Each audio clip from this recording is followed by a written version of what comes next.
श्री शिवाय नमस्तुभ्यम। हर हर महादेव। आप सभी जानते हैं कि कल के दिन पड़ रहा है इस साल का दूसरा प्रदोष। पूज्य गुरु जी कहते हैं कि प्रदोष की तिथि हमारे महादेव को सबसे अधिक प्रिय होती है, और अगर इस दिन आप भूल से भी सिर्फ एक चावल का दाना या फिर एक हरे मूंग का दाना या फिर एक बेलपत्र शिवलिंग के ऊपर समर्पित कर देते हैं तो उससे महादेव आपकी मनोकामना को बहुत ही जल्द परिपूर्ण कर देते हैं।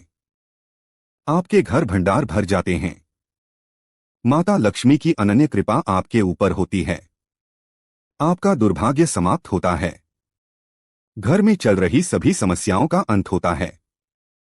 रुपए पैसों की बढ़ोतरी होती है और आपका भी मान सम्मान होता है। पूज्य गुरु जी ने कहा कि इस दिन आपको सिर्फ एक सामग्री शिवलिंग के ऊपर जरूर समर्पित करना चाहिए। तो चलिए जानते हैं इस विशेष उपाय के बारे में, लेकिन उससे पहले एक प्रार्थना। अगर आप चैनल पर नए हैं तो कृपया चैनल को सब्सक्राइब अवश्य। आज का ये वीडियो हम सभी के लिए बहुत ही खास होने वाला है, क्योंकि इस प्रदोष की तिथि में पूज्य गुरु जी द्वारा बताए गए 3 बहुत ही खास उपाय आज आपको बताए जाएंगे। ये उपाय आपकी मनोकामना को परिपूर्ण करेंगे, धन धान्य को बढ़ाएंगे, आपके संकट समस्याओं विघ्नों को समाप्त करेंगे, तथा अगर किसी भी प्रकार की नौकरी में या फिर व्यापार में समस्या चल रही है तो वो भी महादेव की कृपा से बहुत ही जल्दी समाप्त हो। इसलिए इस वीडियो में जो भी उपाय बताए जाएं उनमें से कोई एक उपाय आपको जरूर कर लेना चाहिए। तो चलिए जानते हैं पूज्य गुरु जी द्वारा बताए गए सबसे पहले उपाय के बारे में। इस उपाय के लिए आपको 1 लोटा जल ले लेना है। तांबे के पात्र में आपको जल ले लेना है। इसी के साथ आपको ले लेना है सिर्फ एक चावल का दाना। अगर आपके पास चावल का दाना है तो चावल का दाना ले लीजिए, और अगर आपके पास शमीपत है तो शमी पत्र ले लीजिए। इन दोनों में से कोई भी एक सामग्री ले लीजिए। अगर चावल का दाना ले रहे हैं तो फिर आपको ध्यान रखना है कि ये चावल का दाना टूटा हुआ नहीं होना चाहिए, खंडित नहीं होना चाहिए, क्योंकि शिवलिंग के ऊपर हम लोग कोई भी सामग्री खंडित समर्पित नहीं करते हैं। फिर इसी के साथ आपको ले लेना है एक हरे मूंग का दाना। आप चाहे तो 1 ले सकते हैं, या फिर 5 ले सकते हैं, या फिर 7 ले सकते हैं, या फिर 11 ले सकते हैं, या फिर 21 ले सकते हैं। जितने भी आप लेना चाहे उतने ले सकते हैं, लेकिन कम से कम एक हर साबुत मूंग का दाना जरूर ले लीजिएगा। फिर सबसे आखिर में आपको एक बेलपत्र ले लेनी है। बेलपत्र महादेव को सबसे अधिक प्रिय होती है, इसलिए अगर आपके पास बेलपत्र नहीं है तो शिवलिंग के ऊपर चढ़ी हुई बेलपत्र को उठाकर जल से शुद्ध करके फिर आप उसका भी इस्तेमाल कर सकते हैं। बस आपको ध्यान रखना है कि ये बेलपत्र कहीं से भी कटीफटी नहीं होनी चाहिए। अब ये सारी सामग्री लेकर आपको पहुंच जाना है शिवालय। इस उपाय को अगर आप प्रदोष काल में करेंगे तो आप सर्वश्रेष्ठ होगा, क्योंकि आप जानते हैं कि प्रदोष के दिन प्रदोष काल में साक्षात महादेव शिवलिंग में विराजमान होते हैं। तो अगर आप प्रदोष काल में करेंगे तो आपके लिए सबसे उत्तम होगा। अब बहुत से शिवालय ऐसे होते हैं जिनमें प्रदोष काल के समय जल समर्पित करने नहीं दिया जाता है, तो फिर वे लोग पूरे दिन में किसी भी समय कर सकते हैं। शिवालय पहुंचने के बाद आप सबसे पहले दक्षिण दिशा में बैठ जाइएगा और उत्तर दिशा की तरफ अपना फेस कर लीजिएगा।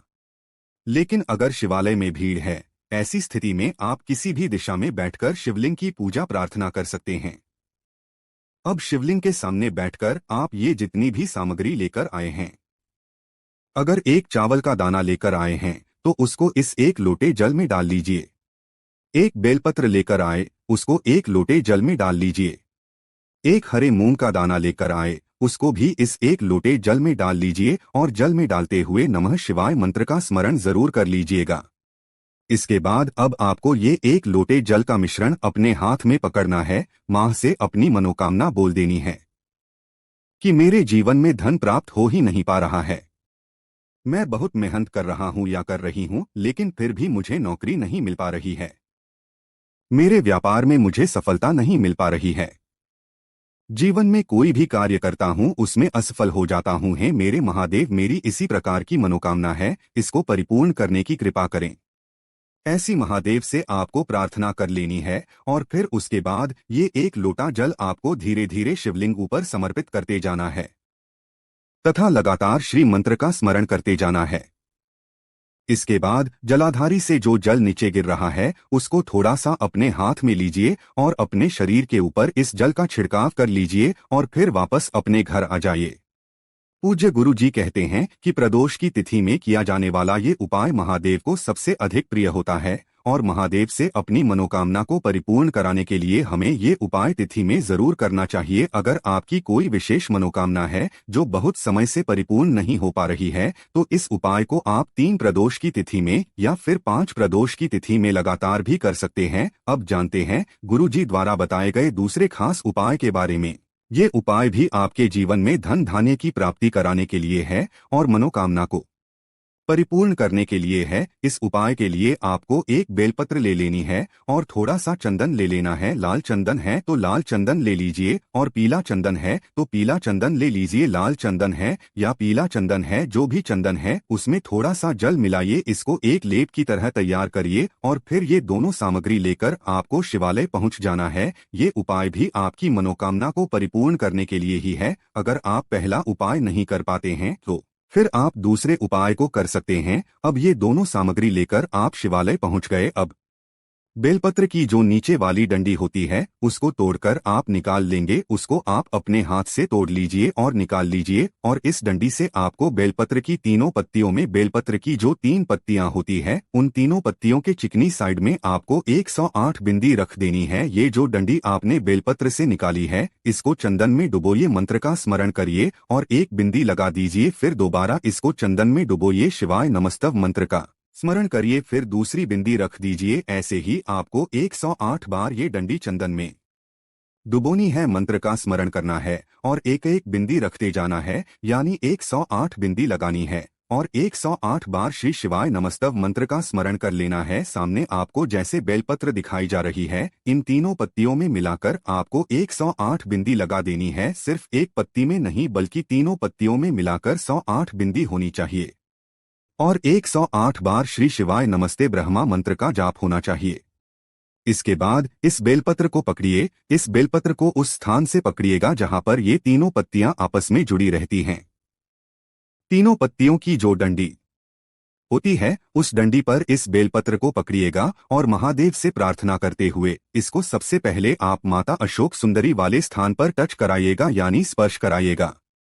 उसके बाद माता पार्वती का जो हस्तकमल होता है वहां पर टच कराइएगा, यानी इस पर से कराएगा और फिर सबसे आखिर में आपको ये बेलपत्र शिवलिंग के ऊपर समर्पित कर देनी है। इसके बाद अगर आप एक लोटा जल समर्पित करना चाहते हैं तो उसको भी समर्पित कर सकते हैं, लेकिन ध्यान रखिएगा कि बेलपत्र की जो चिकनी साइड होगी वो नीचे की तरफ ही रहेगी और बेलपत्र की जो डंडी वाला हिस्सा होता है वो जलाधारी की तरफ रहता है। सामने जैसे आपको बेलपत्र दिखाई जा रही है ठीक ऐसे ही समर्पित कर देना है, अपनी मनोकामना बोल देनी है और फिर के बाद वापस अपने घर आ जाना है। पूज्य गुरु जी कहते हैं कि जो भी व्यक्ति प्रदोष की विशेष तिथि में इस उपाय को कर लेता है उसकी मनोकामना महादेव अवश्य ही परिपूर्ण कर देते हैं।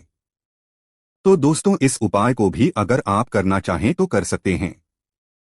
अब जानते हैं गुरुजी द्वारा बताए गए सबसे आखिरी उपाय के बारे में। ये उपाय भी आपके संकटों को समाप्त करने के लिए है, परेशानी को दूर करने के लिए है। इस उपाय के लिए आपको एक लोटा जल ले लेना है। तांबे के पात्र में जल ले लेना है और इसी के आपको थोड़ा सा घी ले लेना है। शुद्ध देसी घी आपको ले लेना है। आप सिर्फ ये 2 सामग्री लेकर आपको शिवालय पहुंच जाना है। ये उपाय भी आप पूरे दिन में किसी भी समय कर सकते हैं। शिवालय पहुंचने के बाद आप जो एक लोटा जल लेकर गए हैं उसको धीरे धीरे शिवलिंग के ऊपर समर्पित करते जाइए और लगातार श्री शिवाय नमः शुभम मंत्र का स्मरण करते जाइए। इसके बाद आप जो घी लेकर गए हैं उस घी को अपनी अनामिका उंगली में लगाइए और माता अशोक सुंदरी वाले इस घी से लेपन कर दीजिए, यानी इस घी को आप माता अशोक सुंदरी वाले स्थान में अच्छे से लगा दीजिए। घी लगाते हुए आपको श्री मंत्र का स्मरण करना है और अपनी समस्या को, अपनी परेशानी को दूर करने की महादेव से प्रार्थना कर लेनी है। फिर इसके बाद आपको वापस ऐसे ही आ जाना है। आपको अपनी उंगली कहीं पर भी पोंछना नहीं है, कहीं पर भी साफ नहीं करना है, बल्कि ऐसे ही आपको अपने घर पर आ जाना है और आपके घर का जो मेन गेट होता है आपका जो मुख्य द्वार होता है उस दरवाजे के ऊपर आपको इसी उंगली से एक टीकी लगा देनी है, यानी एक बिंदी लगा देनी है। जिस उंगली से आपने माता अशोक सुंदरी वाले स्थान पर लेपन किया था उसी उंगली से आपको वही एक घी की बिंदी लगा देनी है। अपने मेन गेट के ऊपर घी की बिंदी लगा दीजिए और महादेव से प्रार्थना कर लीजिए। अगर आप ये उपाय कर्ज मुक्ति के लिए कर रहे हैं तो ऋणमुक्तेश्वर महादेव से प्रार्थना कर लीजिए। अगर ये उपाय आप अपने घर धन धान्य को बढ़ाने के लिए, खुशहाली को बढ़ाने के लिए कर रहे हैं तो चंद्रमौली महादेव के नाम का स्मरण कर लीजिए। और अगर आप ये उपाय अपने जीवन में रोग को दूर करने के लिए, बीमारी को समाप्त करने के लिए कर रहे हैं तो कुंदकेश्वर महादेव से प्रार्थना कर लीजिए। पूज्य गुरु जी कहते हैं कि ये उपाय भी आपको इन सारी समस्याओं से बाहर निकालकर सुख, समृद्धि तथा वैभव की प्राप्ति करवाता है। तो दोस्तों, ये थे पूज्य गुरुजी द्वारा बताए गए कुछ बहुत ही खास उपाय। अगर आपको अच्छी लगी हो तो वीडियो लाइक करिएगा, साथ ही साथ चैनल को सब्सक्राइब करना मत भूलिएगा। श्री शिवाय नमस्तुभ्यम। हर हर महादेव।